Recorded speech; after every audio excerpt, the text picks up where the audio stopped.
Assalamualaikum warahmatullahi wabarakatuh. Kisah Rawa Rontek episode 4. Selamat datang kembali para penonton setia cerita Rawa Rontek. Di episode keempat ini, kita akan menyaksikan kisah yang menggetarkan hati tentang Nini Dasa dan suaminya, Tien Bu. Kini, mereka mengarahkan pandangan ke desa Rawa Bening, tempat Nini Dasa dan Tien Bu membangun kehidupan baru mereka. Nini Dasa yang telah menikah dengan Tien Bu, yang baru menikah belum 1 bulan, namun sudah diusik oleh sosok gerombolan berkuda yang dijulukin serigala angin yang keluar dari balik gunung biru berkabut. Kebiasaannya gerombolan melewati suatu desa selalu meninggalkan jejak kerusakan, penjarahan dan pembunuhan. Mereka sangat bengis dan tanpa belas kasih. Saat gerombolan serigala angin mendatangi desa Rawabening, bagaimana nasib desa Rawabening menghadapi ancaman ini? Kebetulan Nini Dasa dan Tien Bu sedang berkunjung ke Tibet, tanah kelahiran Tien Bu. Desa Rawabening diacak-acak para gerombolan serigala angin. Beberapa warga yang melawan tanpa segan dibunuhnya. Beberapa rumah penduduk dibakar oleh gerombolan serigala angin ini. Lalu gerombolan ini pergi dengan tertawa senang setelah berhasil menjarah, mengambil apa yang mereka mau. Ada seorang penduduk bernama Wahyu yang menyusul dengan kuda berlari secepat mungkin menyusul Tien Bu dan Nini Dasa yang sedang dalam perjalanan menuju Tibet. Akhirnya Wahyu berhasil menyusul Nini Dasa dan Tien Bu dan mengabari bahwa desanya sedang diserang gerombolan serigala angin. Lalu mereka bertiga bergegas kembali ke desa Rawabening. Dulu sudah lama sekali sebelum kehadiran Nini Dasa di desa, pernah sekali pasukan serigala angin, dan ini penyerangan perampok untuk kedua kalinya di desa Rawabening. Sekembalinya Nini Dasa dan Tien Bu kembali dari Tibet, jadi sangat terkejut melihat kejadian ini. Lalu penduduk yang sudah terlanjur marah berniat membalas dendam akibat dari perampokan gerombolan serigala angin ini. Hingga terbentukan pasukan kecil yang terdiri dari orang-orang, penduduk yang bergabung untuk membela diri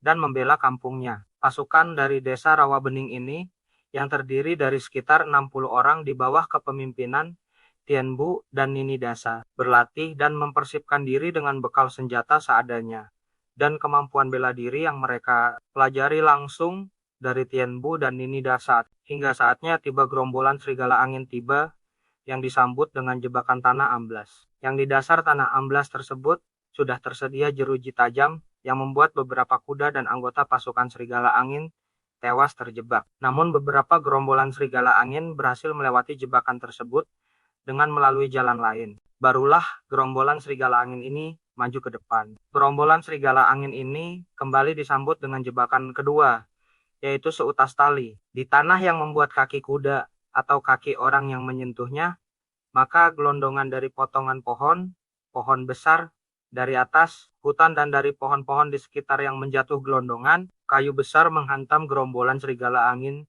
ini tanpa ampun, hingga menyisakan sedikit gerombolan serigala angin sekitar 60 orang. Kini pasukan penduduk Rawabening dan gerombolan serigala angin berimbang. Langkah selanjutnya dari gerombolan serigala angin maju lagi ke desa Rawabening 2. Pasukan ini bertemu. Nini Dasa dan Tien Bu maju ke depan duluan. Lalu dari gerombolan serigala angin muncullah sosok bertubuh besar yang merupakan pemimpin serigala angin bernama Garang. Dengan wajah bekas sayatan pedang, didampingi dua pengawalnya yang bertubuh besar pula. Sempat beradu argumen sebentar antara Tien Bu dan pemimpin serigala angin yang kemudian dilanjutkan dengan pertempuran besar yang menentukan. Nini Dasa menghadapi langsung Garang, si pemimpin gerombolan serigala angin yang bersenjatakan golok besar yang menyatu dengan tombak. Dan Tien Bu sendiri menghadapi dua orang pengawal gerombolan serigala angin dengan dua pedang perak di tangannya. Sedangkan kedua pengawal itu bersenjatakan gada berduri. Namun di tengah berkecamuknya perang, tiba-tiba dari arah hutan, beberapa anak panah meluncur dan menghunjam pasukan serigala angin.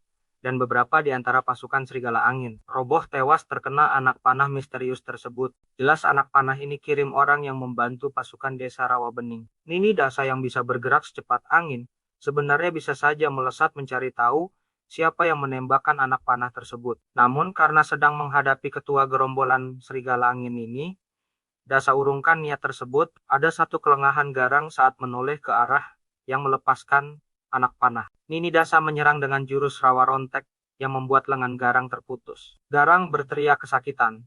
Kedua pengawal Garang yang menoleh melihat pimpinannya terluka, ternyata lengah. Kesempatan ini dilakukan Tianbu dengan menebas putus kepala satu pengawal serigala angin. Sedangkan pengawal serigala angin satunya lagi tewas dengan satu lemparan pedang-pedang Tianbu. Kedua pengawal serigala angin tewas seketika di antara perang yang sedang berkecamuk. Kini tinggallah Garang yang terluka diserang Nini Dasa dan Tianbu, namun Garang sangatlah bengis. Garang tetap menyerang, walau dengan satu tangan dan melepaskan senjata rahasia di balik pakaiannya. Namun serang tersebut semuanya luput, hanya mengenai pepohonan di sekitarnya. Satu anak panah kembali melesat, kali ini mengenai Garang pundak Garang.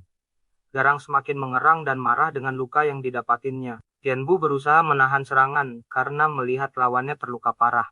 Tapi Garang terus menyerang menjadi-jadi. Akhirnya tanpa ampun Nini Dasa menyambar golok Garang yang tergeletak di tanah dari lengan Garang yang terputus. Dan langsung menebas ke leher Garang hingga pemimpin pasukan serigala angin ini tumbang dan tewas. Beberapa pasukan serigala angin yang tersisa menurunkan senjata mereka dan menyerah. Lalu pasukan serigala angin yang hanya tersisa 5 orang ini menjadi tawanan pasukan desa Rawa Bening. Perang pun berakhir. Lalu Tianbu menggandeng tangan Nini Dasa dan berkata, "Inilah bulan madu kita." Nini Dasa hanya tersenyum. Penduduk desa bersorak gembira menyambut kemenangan ini. Saksikan kelanjutan kisahnya di channel kami. Jangan lupa like, subscribe cerita BBG, dan bagikan ke teman-teman untuk mendukung cerita rakyat Nusantara. Sampai jumpa di episode selanjutnya. Wassalamualaikum warahmatullahi wabarakatuh.